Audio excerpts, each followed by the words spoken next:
This is the Canon Pixma MX490 printer. Today I'll be going through and showing you step-by-step instructions on how to install and change the ink cartridges in the Canon Pixma MX490 printer. Let's get started. It's okay if the printer is plugged into the wall or turned on or off when replacing the ink cartridges.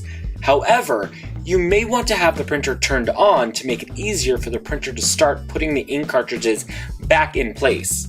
First, you're going to open the printer to access the space where you'll load the ink cartridges in and out. This can be found in the front of the printer, above the paper tray, but underneath the flatbed scanner and scanning bed. If you are installing the ink cartridges on a brand new printer, be sure to remove the placeholder plastic tabs before you try to install the ink cartridges. If you are replacing empty ink cartridges, be sure to remove the old cartridges before starting. You can even take your empty cartridges to an office supply store or mail them into the printer manufacturer for them to recycle the empty ink cartridges. Now that we're where we need to be, we're going to take the ink out of the packaging. Now we're going to take the ink cartridge and snap it into place.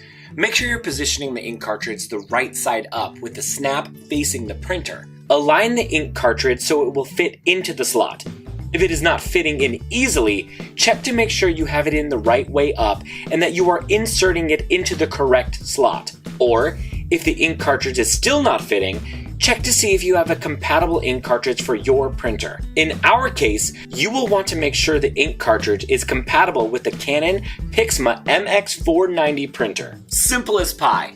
Now you've installed one ink cartridge, now you need to install all the other colors the same way you just installed that last one. If you have your printer already turned on while you were installing the ink cartridges, the printer should automatically start recognizing them and begin its process of preparing them to print. If you were installing the ink cartridges with the printer unplugged or turned off, you can go ahead and plug in your printer to the wall outlet and press the power button. Then, the printer should automatically start recognizing them and begin its process of preparing them to print. All done. Now, you're ready to print.